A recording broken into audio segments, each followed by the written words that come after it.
Kai Talks. Vamos falar de simulação?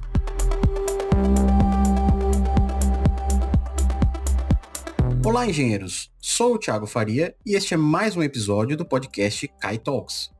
Esse podcast é um espaço para bate-papos descontraídos com profissionais de diferentes áreas da simulação. Problemas na engenharia são recorrentes e sempre precisamos lidar com eles. Encontrar uma maneira de enfrentar e solucionar esses problemas é um dos principais desafios de um engenheiro. Porém, nem sempre temos o conhecimento ou as ferramentas adequadas para resolver um evento inesperado no nosso projeto. E qual é a solução para uma situação como essa?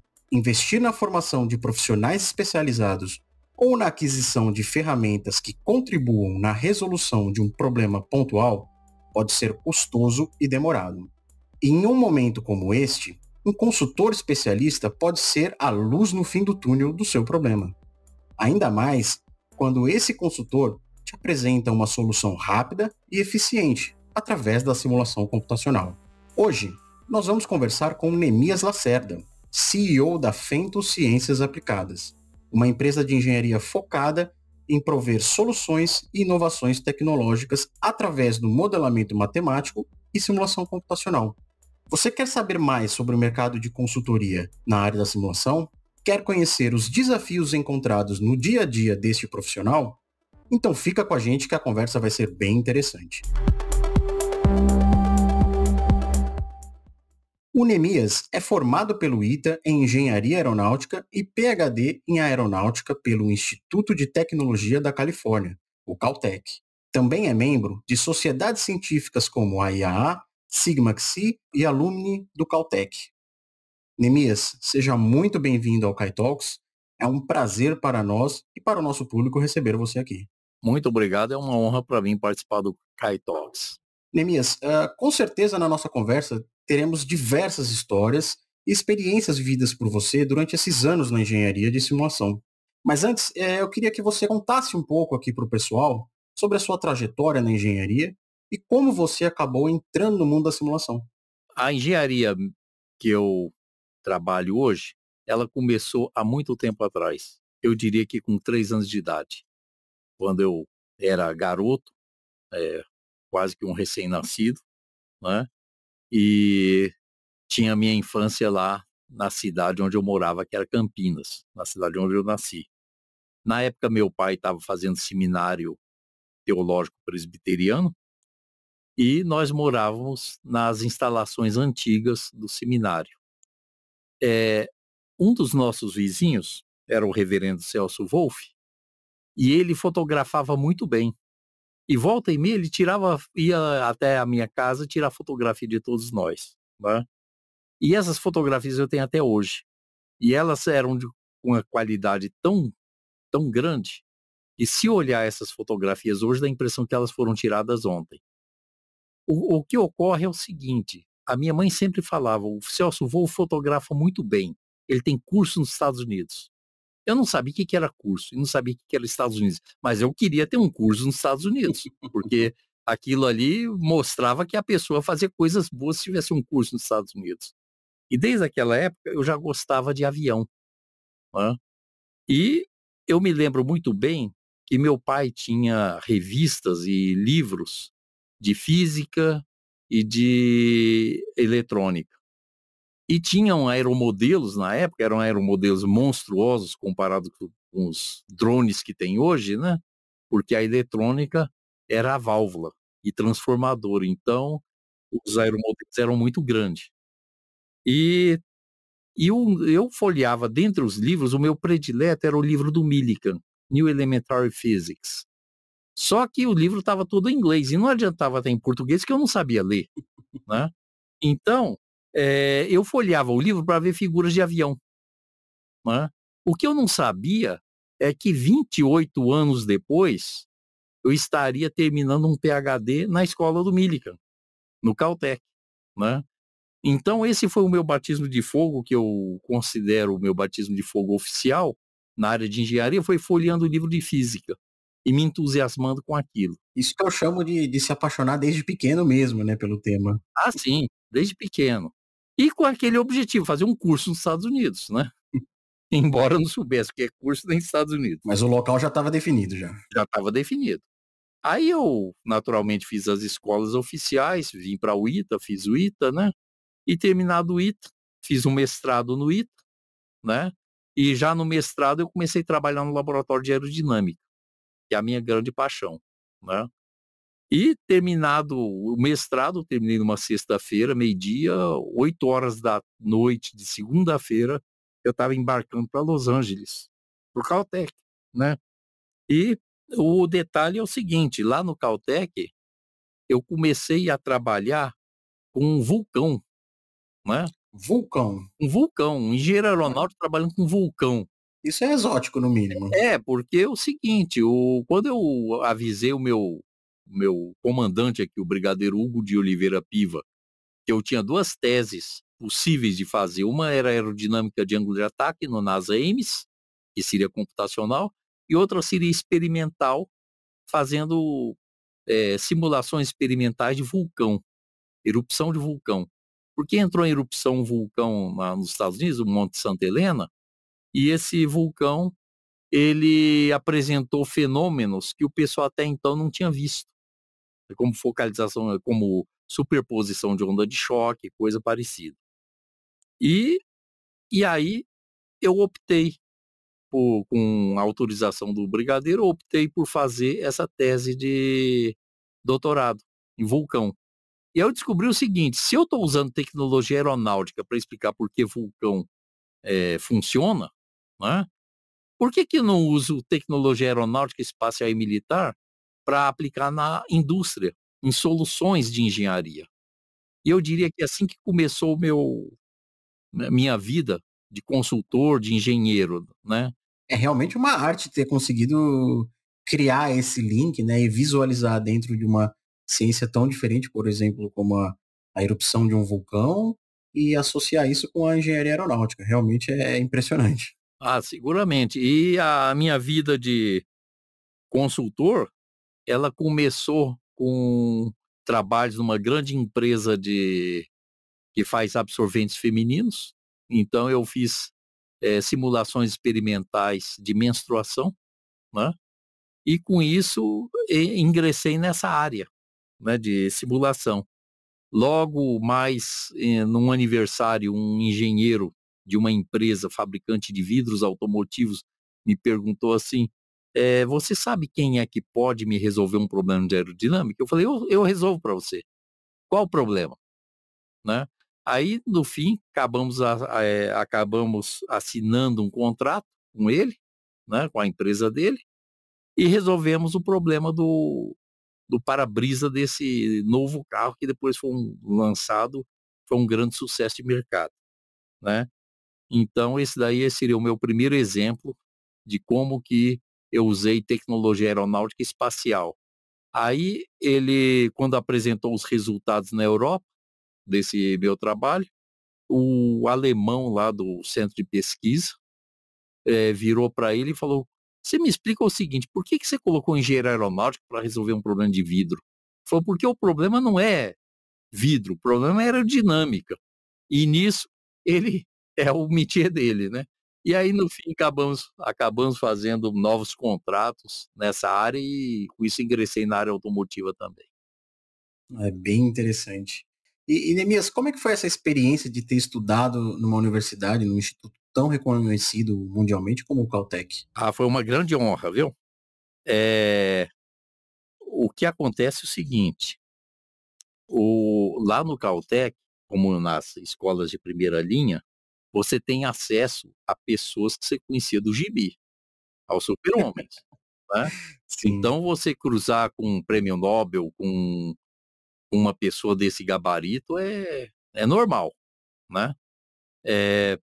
E eu diria para você o seguinte, brasileiro formado em escola boa tem condição de, em qualquer lugar do mundo, competir em igualdade, eventualmente até superioridade. Porque a nossa formação aqui não deixa nada a desejar lá na escola, né? Esse feedback é muito importante aqui, porque às vezes a gente até pensa, poxa, será que eu vindo, eu estando, eu cursando uma universidade no Brasil, mesmo que seja uma universidade da elite brasileira, mas será que eu vou ter um bom desempenho fora do Brasil? E um feedback seu, assim, é bem interessante, ainda mais falando de Caltech, né? Ah, sim, vai ter um excelente resultado, né? Uma coisa que me chamou a atenção no Caltech é o seguinte, com toda aquela pleiade lá, como nas escolas de primeira linha, eles têm uma preocupação muito grande. É como transformar aquilo em algo tecnologicamente utilizável. Eu me lembro que a primeira equação que eu coloquei num quadro negro lá, durante uma apresentação minha, naqueles seminários de progresso de tese, o professor Lippmann olhou para mim, levantou a mão e falou assim, como você faz dinheiro com isso? E então isso me chamou a atenção, né? Temos que transformar conhecimento em riqueza, Sim. né? E voltando no Brasil, é o que eu passei a fazer. Usar conhecimento na indústria para produzir processos mais avançados, processos mais otimizados e aumentar a rentabilidade dos clientes. E Neemias, qual foi a sua principal motivação para iniciar a carreira de consultor na engenharia? O que te levou a abrir a sua própria empresa? Voltando ao passado, eu diria o seguinte, a primeira consultoria que eu reconheço que eu fiz foi o seguinte, eu tinha uma vizinha que eu paquerava, né? E eu fazia de tudo para agradar essa vizinha, né? E ela não sabia, porque eu era extremamente tímido, né? Então, o que eu fiz foi o seguinte, um dia eu cheguei na casa dela e ela estava aos prantos porque ela tinha que construir uma balança, ela estava fazendo normal era uma espécie de colegial, né, para pessoas que iam seguir o magistério, ela tinha que fazer uma balança, e eu vi que a balança dela não parava nem em pé. Aí o que eu fiz? Voltando da minha escola, eu peguei uns caixotes que eu usava para fazer o modelo, e fiz uma balança. E cheguei na casa dela com a balança na minha mão. Aí ela olhou aquela balança, e ela trouxe até mim 10 amigas para fazer outras balanças para cada uma. Então eu fiz as 10 balanças das amigas, porque eu já sabia que tinha feito uma, né. Mas depois elas gostaram tanto do resultado que me encomendaram fazer uma maquete de um circo, e eu aceitei. Depois que eu aceitei, né, que eu fechei o contrato, eu virei, pensei assim: "Mas como que eu faço uma coisa dessa? Eu não sei fazer circo, eu nunca fiz", né, a balança eu sabia, porque eu já tinha feito. E aí que eu me despertei para um negócio, não interessa se você não fez. Se você usar os princípios básicos, você vai fazer.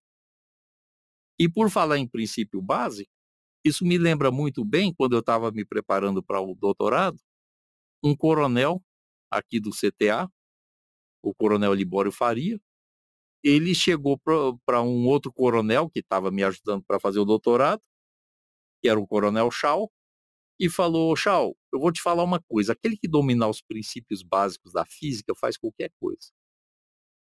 Eu guardei aquilo. Quando eu voltei, né, e aí foi a minha primeira consultoria oficial, né, conversando com um rapaz do CTA num café da manhã e perguntando o nome dele, o que ele fazia, ele falou: "Olha, eh, eu tô com um problema muito sério, porque nós temos que homologar o capacete de um piloto, que vai ser feito aqui no Brasil, e ele tem que ser homologado em ejeção, ou seja, aquela situação calamitosa, que é quase morte, que o piloto pula fora do avião, né, impulsionado por um motor foguete ou um canhão, né, e essa situação ela tem que ser simulada em laboratório. Aí eu perguntei para ele: "Como que faz isso? Como que faz essa simulação?" Ele falou: "Ah, é o seguinte, se você pegar o capacete e colocar num lugar e der um sopro de Mach 0,7, que é quase Mach 0,7 aí, dá uns 900 quilômetros por hora, né, eh, se você der um sopro nesse capacete em 0,3 segundos, né, de 0 a 0,7, 0,3 segundos, então, e ele sobreviver, então está homologado". Falei, então tá bom. Você vai tomar café amanhã aqui? Vou. Perguntei para ele. Aí eu corri pro laboratório.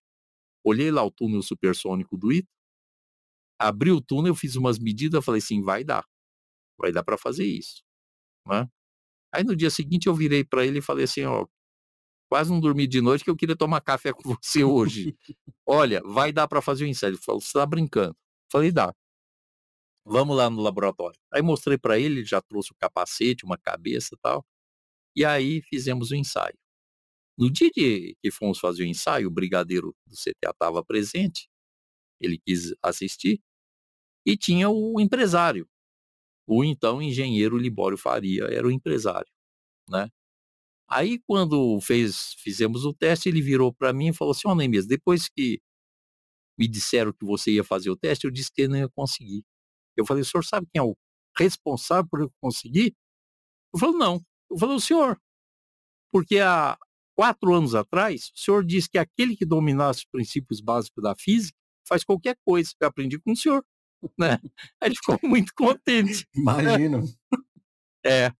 E aí numa dessa, foi a minha primeira consultoria. A partir daí, começaram as consultorias. Esse trabalho eu fiz de graça, claro, porque era para o CTA, né.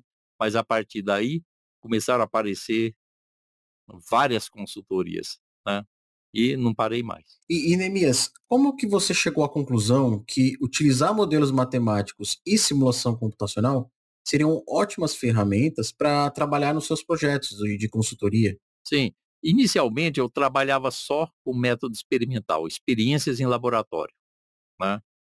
Só que isso demanda fazer cálculos, porque para você fazer uma experiência no laboratório, você tem que fazer um preparo antes, e esse preparo é teórico, né. Então você pega as equações, tal, vai montando e resolve.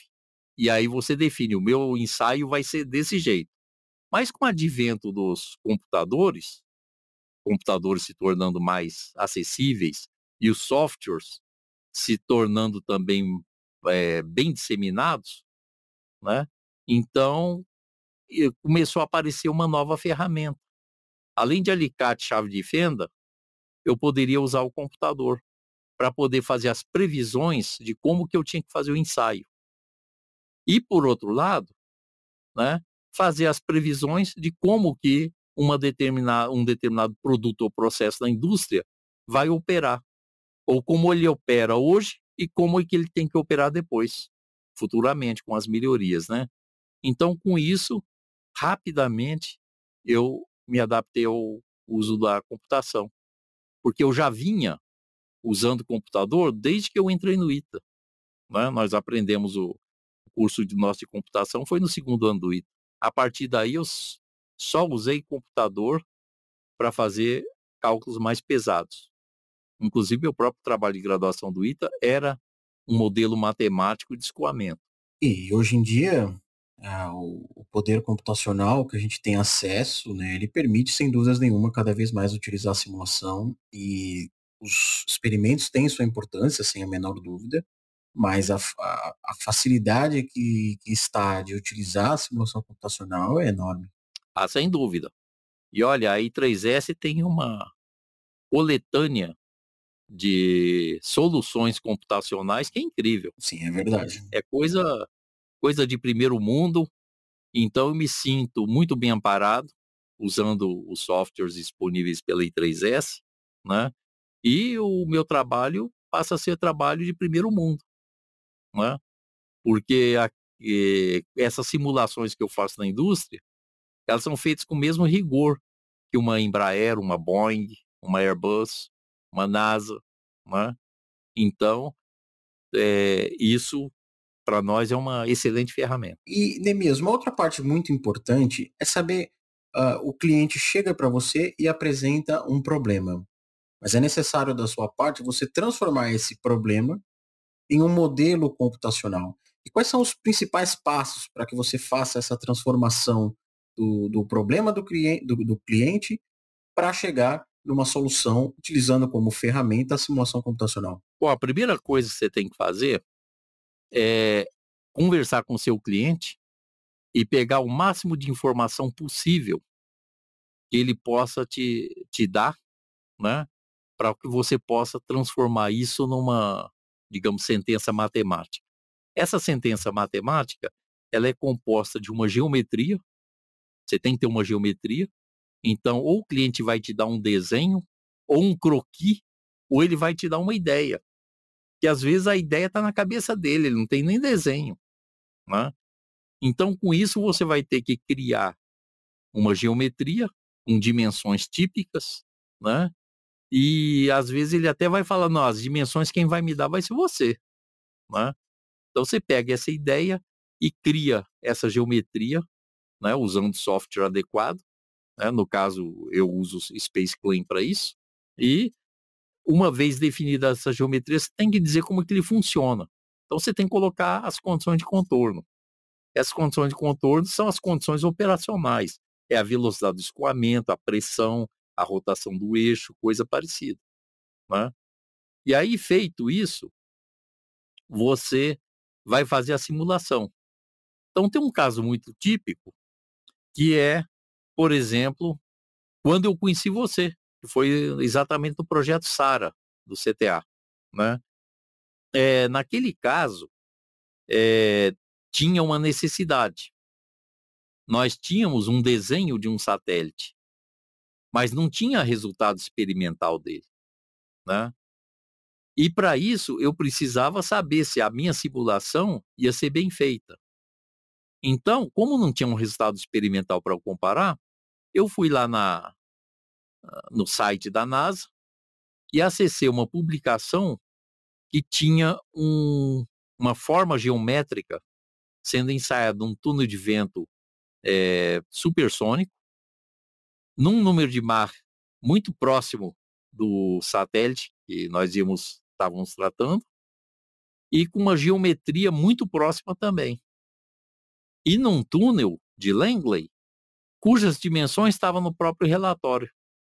E aí o que eu fiz? Eu simulei esse túnel com essa forma aerodinâmica naquele número de Mach, e eu obtive um resultado muito próximo do ensaio da NASA.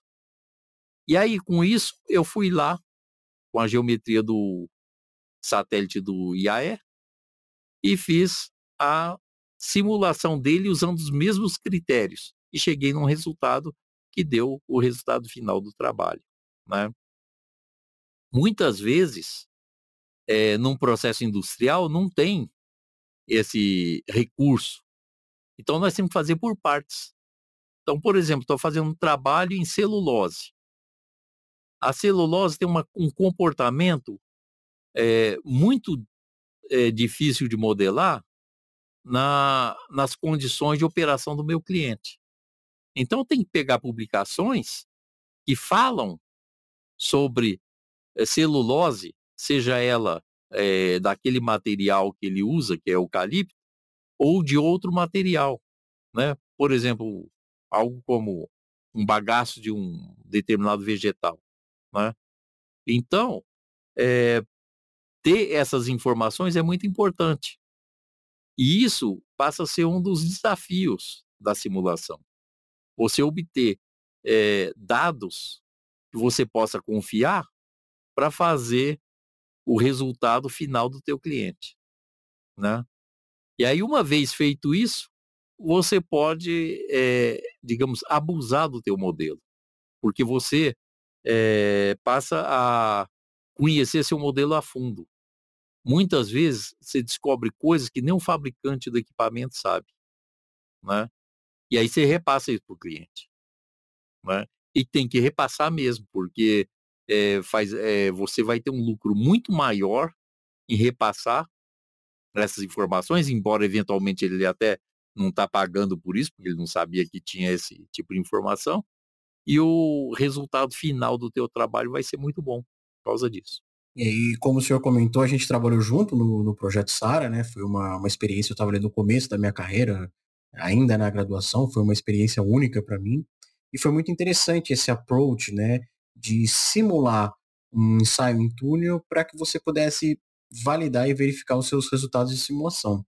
Então, até como esse exemplo, vem parte muito do engenheiro ele achar uma solução para tirar as informações que ele necessita. Então, se ele quer uma validação, uma verificação, ele não tem uma estrutura, ele precisa procurar uma outra maneira análoga para conseguir obter os resultados desejados. Então, só para a gente concluir aqui esse tema da parte experimental, eu acredito que é uma das grandes preocupações de um engenheiro que quer trabalhar como consultor, como comprovar para os seus clientes que aquela simulação realmente é um resultado realístico, é um resultado verdadeiro, que representa a física do problema. Então, você diria que é necessário ter uma estrutura para realizar os ensaios experimentais, ou quais seriam outras formas de realizar essa validação para mostrar para os clientes?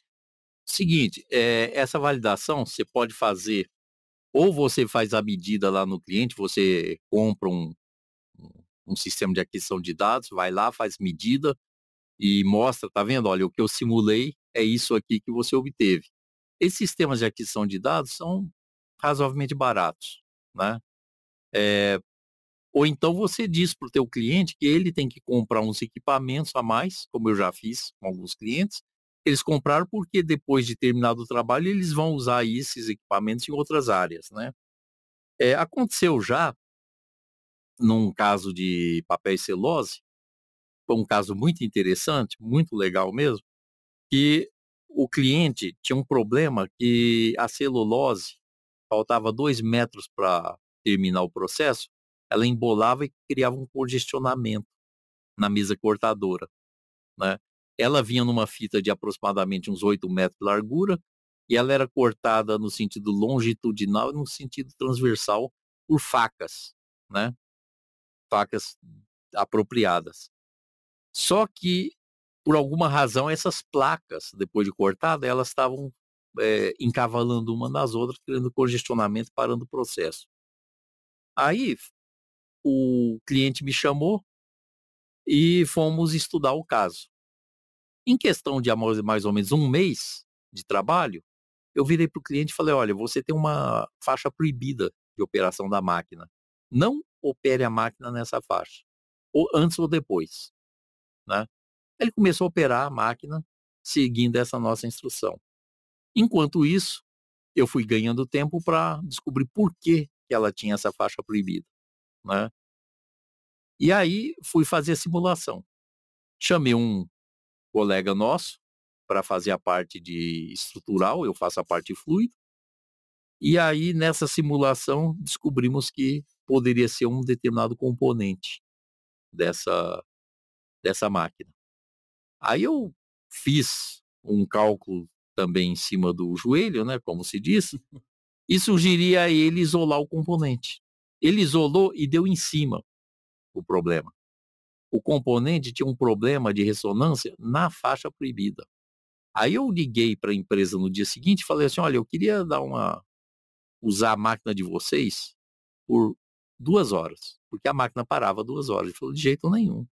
Depois você avisou da faixa proibida, a única coisa que quebra na máquina é recorde de velocidade. Então, não vai pôr a mão, você só vai colocar a mão na parada geral". Eu falei: "Não posso, eu tenho que terminar esse trabalho, né, tá a ponto de terminar". Aí eu falei: "Faz o seguinte, você me dá, eh, tais componentes, empresta tais componentes?". Ele falou: "Vai no almoxarifado, pega quando você quiser.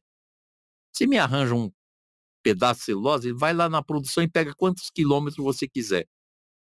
Aí eu peguei uns pedaços, fui no laboratório lá no CTA, laboratório de trem de pouso, simulei experimentalmente aquilo que ele tinha na produção. Deu em cima, ressonância na frequência proibida. Então o que nós previmos pela teoria, pelo método computacional, pelo método experimental, bateram, né. Então eu cheguei para ele e falei assim: "Você tem que trocar esses componentes". E dei qual era o valor característico do parâmetro a ser trocado. E eles trocaram, e resolveu o problema. Eu diria que esse é um caso típico de que não é só engenharia, é praticamente uma arte, né? Você ter a capacidade de identificar o problema, É, trazer a física, e conseguir solucionar, realmente é muito interessante. Inclusive o seguinte, isso é um trabalho de polícia, né? Investigativo. Esse trabalho que eu desenvolvo é um trabalho de polícia, é investigativo. E para descansar, é bom assistir filmes de investigações forenses, né? De, de hospitais, onde os médicos têm que resolver problemas homéricos em curto espaço de tempo, em condições conflitantes. Filmes de advogados, quando quero soluções brilhantes, filmes de advogado. Quando eu quero soluções brilhantes em condições conflitantes, eu assisto de engenharia. É importante que às vezes a gente consegue aprender até mesmo em momentos que a gente nem imaginava, né? Sim, inclusive o seguinte, você, como consultor, você tem que estar sempre ligado. Sabe que um dia desse entrou um morcego voando na minha casa, né? Eu moro no 9º andar de um prédio e tem muitas árvores por perto. Então, de vez em quando, um filhote lá deve se desgarrar da mãe e sai procurando, né? Ele entrou voando em casa. Você sabe que ruído ele faz? Zero no voo. Zero ruído. Zero ruído. Para meus ouvidos, né? Que de alguma forma devem estar comprometidos também. Mas eu perguntei para minha esposa, que é musicista, você ouve quando entrou morcego aqui? Você ouviu alguma coisa? Ela falou, não ouvi. Então, essas coisas chamam a atenção. Então, o morcego, por exemplo, tem muito a ensinar, como a coruja, né? Os animais. Então, tem que ficar de olho nessa turma para você aprender engenharia. Engenharia aplicada, engenharia avançada. Essa é outra dica. Para ser consultor, você tem que olhar tudo. O senhor sabe que algumas vezes nós tivemos algumas conversas sobre essa relação da natureza, né, em comparação com a engenharia. Então, o quanto o homem tenta reproduzir a natureza enquanto está desenvolvendo diversos produtos. A gente conversou exatamente sobre o voo da coruja, eu me lembro exatamente. Sim. Isso até me motivou, alguns anos atrás, eu comprei um livro sobre biomimética, que é um dos assuntos mais interessantes da engenharia para mim. Sem dúvida. Então é bom sempre você estar de olho na natureza, de olho nas coisas que acontecem. Às vezes erro de um é acerto do outro, né? Você tem ideia, aconteceu uma vez numa grande empresa na área de absorvente feminino, uma solução nossa, que é um problema de foguete. Você sabe o que acontece que quando o escoamento na exaustão do foguete descola a camada limite, o foguete parece um busca-pé, ele vai dançando. É exatamente esse fenômeno que eu usei para limpar a tela de absorvente. Essa associação foi incrível. O escoamento ele dançava, e eu ainda coloquei uns pulsos ultrassônicos dentro desse escoamento. Ele dançava, fazia uma varredura, e esse pulso ultrassônico cutucava. Então, ela não sujava. Não é que ela limpava, ela não sujava. Então, um processo que demorava, que o componente ele tinha que ser trocado em torno de 1 a 2 vezes por semana. Com essa solução passou a não ser trocado mais, né? Porque eu fui contratado para limpar a tela, arranjar um processo para limpar a tela. Eu arranjei um para não sujar a tela, né? Então temos que ir um pouco mais à frente. Aí o cliente fica contente, né? Aí quando eu fui a convite deles para os Estados Unidos fazer um conjunto de palestras, eu vi o relatório nosso lá na mão de uma engenheira dizendo, olha, fizeram no Brasil, vamos implantar no resto do mundo. E deu certo. Aí quando eu voltei, eu cheguei para o engenheiro que me contratou e falou assim, olha, aquele relatório lá, eu vi lá nos Estados Unidos, na mão do pessoal lá. Ele falou, você sabe por que eu te contratei? Pra você parar de me encher a paciência. E você me enchia tanto com essa história, né, que se eu não te contratasse, você não ia parar. Aí no fim deu certo. Deu certo. E Neemias, depois de tantos anos atuando como consultor em engenharia, quais recomendações que você daria para um engenheiro que deseja iniciar a carreira nesse ramo? Uma coisa que se pode fazer hoje muito facilmente, é acessar o YouTube e buscar cursos. Eu, por exemplo, assisto o curso do Malisca, né, que é professor na Universidade Federal de Santa Catarina. Tem o Seleguin, que me ajudou também muito aí com os vídeos dele, né, na parte de simulação de ciclones. O Seleguin é lá da USP de São Carlos. E tem cursos também disponíveis em grande quantidade aí de Caltech, ITA, USP, Unicamp, MIT, Stanford e assim por diante. Então, hoje em dia, você pode sentar numa sala de aula em escola do primeiro mundo sem sair da tua sala de visita. Tá ok? Então, essa é uma grande ferramenta que deve ser usada, porque o consultor tem que saber o que ele está fazendo. Isso que vai diferenciar os homens dos meninos. E você tem que se questionar muito sobre fabricação de produto, né? E, e como que um produto funciona. Então, você olha um secador de cabelo, puxa vida, esse secador de cabelo aqui faz barulho, faz muito barulho. Será que não tem um jeito de melhorar esse barulho? Tem, tem jeito sim. Olha a natureza, aplica os conhecimentos, usa a simulação computacional e você vai reduzir o barulho, o ruído, né? Engenheiro fala ruído e não barulho. Então você tem que sempre estar questionando isso. Procure sempre aqueles vídeos que ensinam como as coisas funcionam. Em inglês, how it works, né? E tem livros a respeito disso, então é muito interessante como que isso aqui funciona, né? Às vezes você pega um produto numa prateleira de supermercado e fala assim, isso aqui é trivial de fazer, né? Não é bem assim, né? Muitas vezes tem muita tecnologia lá dentro e você não percebe, né? Então você tem que não só prestar atenção nisso, mas prestar atenção nas matérias que você estuda. Diz assim, na escola não ensina nada. Claro que ensina os princípios básicos. Então, se você se fixar na matemática como ferramenta de trabalho, na física, química, biologia, assim por diante, você tem ali uma caixa de ferramentas, né? Muitas vezes o professor não sabe por que ele está ensinando aquilo ali, porque está na grade curricular. Mas para que serve aquilo? Uma vez cheguei para um professor meu de matemática e falei assim, você sabe para que serve o rotacional? Rotacional é uma matriz, né? Uma matriz, você tira o determinante e você tem um valor. Se você pegar, como eu já fiz, uma rosca transportadora compressora de bagaço de cana, eu estava simulando essa rosca, ela tinha um problema de dar explosões, né? Por que ela explode? Então eu peguei e fiz a simulação, e na simulação eu tinha o campo de velocidades. Com esse campo de velocidades, eu calculei o rotacional desse campo de velocidade, eu obtive um valor, né?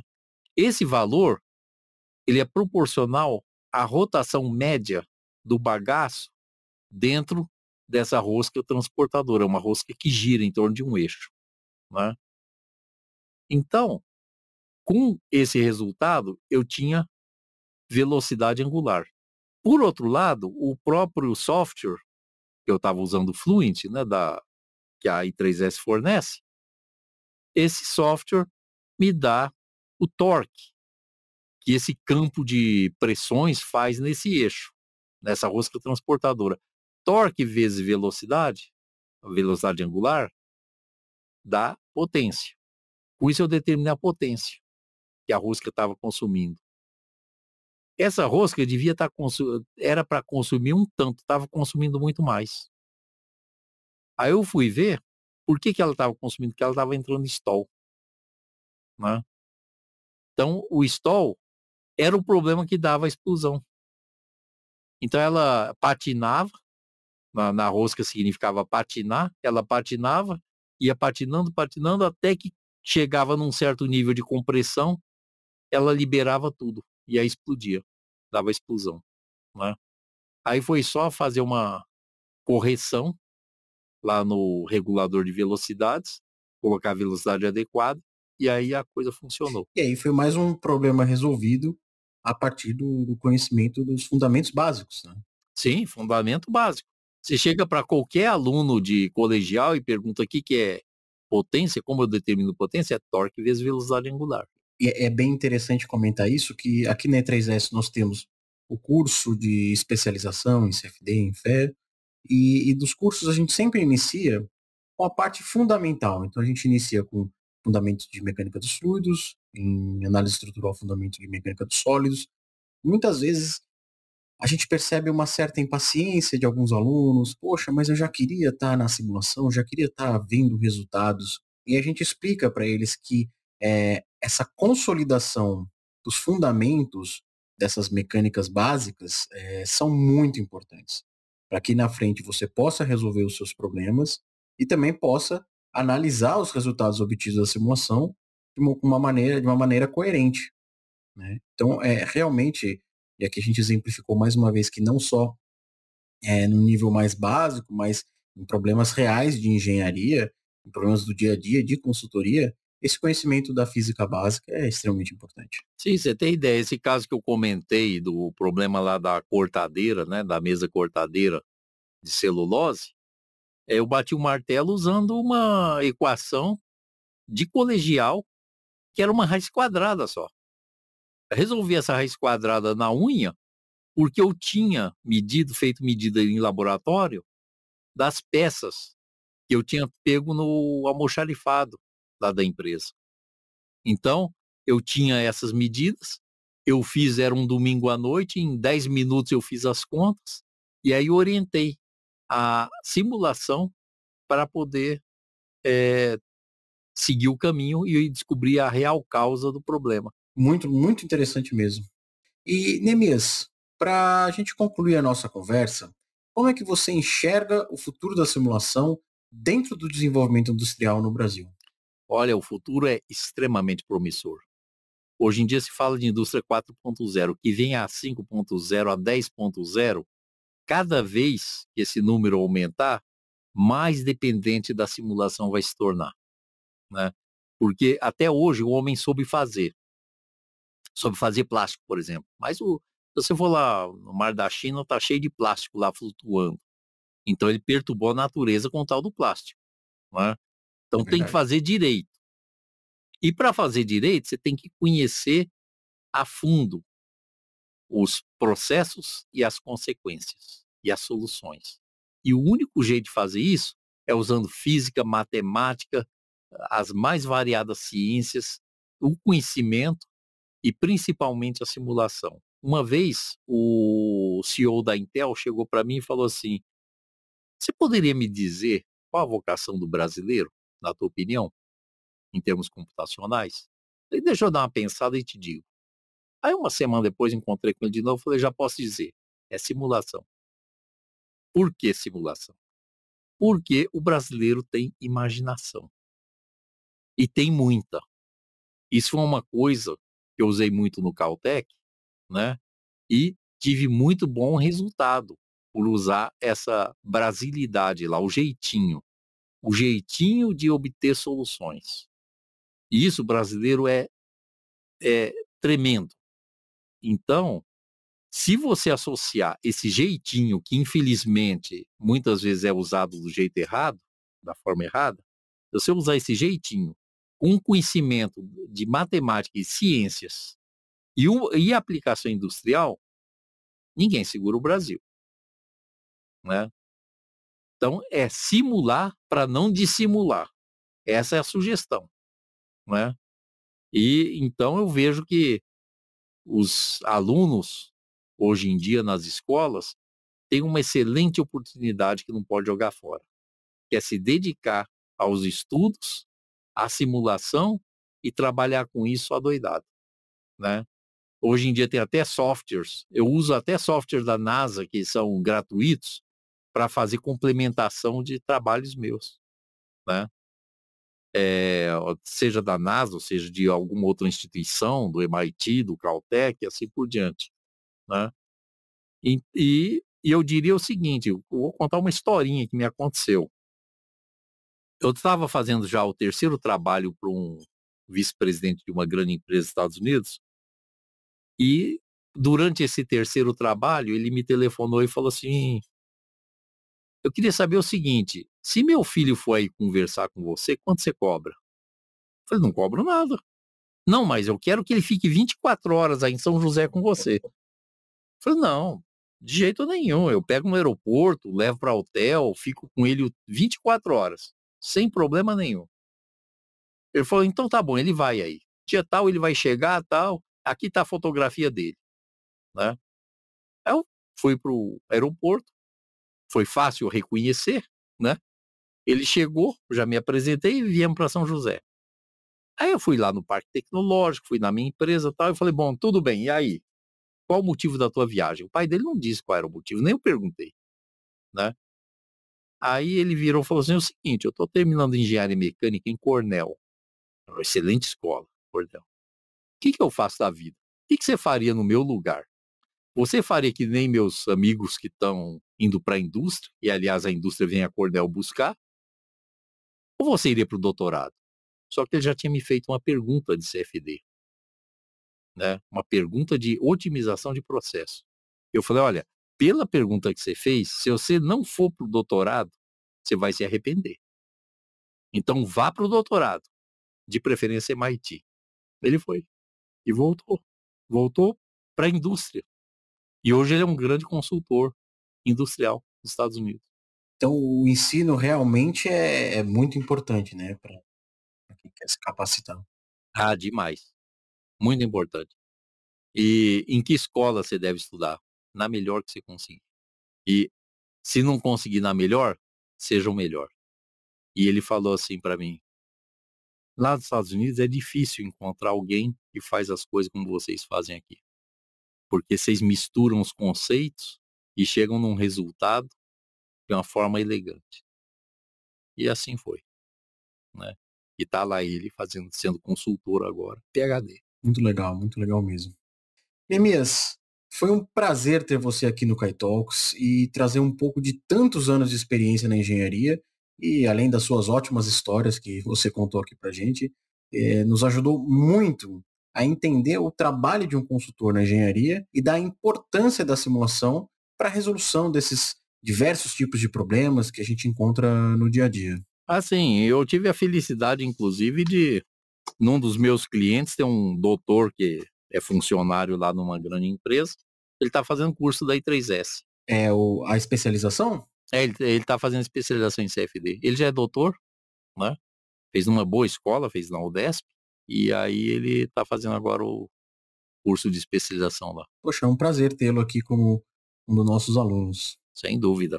Neemias, também queria fazer um agradecimento especial, porque eu iniciei minha carreira ali sendo estagiário no CTA e fui estagiário na Fento, né?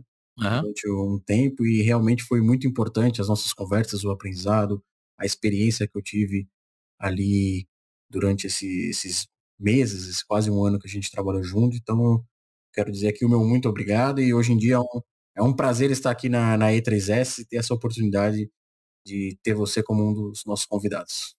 Sem dúvida. Prazer todo nosso. Obrigado. Muito obrigado. Então é isso aí, pessoal. Fiquem ligados que em breve teremos mais um episódio para essa temporada do KaiTalks, sempre conversando sobre um tema de simulação computacional e tudo que envolve esse mundo da simulação. E também a gente tem uma novidade. Nós temos um novo e-mail para entrar em contato. Se chama kaitalks@e3s.co. Então fiquem à vontade para enviar sugestões, perguntas. Estaremos sempre atentos no nosso e-mail. Então é isso aí, pessoal. Até mais! Para saber mais sobre simulação, confira a biblioteca técnica da E3S, esss.co/conteúdo. KaiTalks, o seu podcast sobre simulação computacional.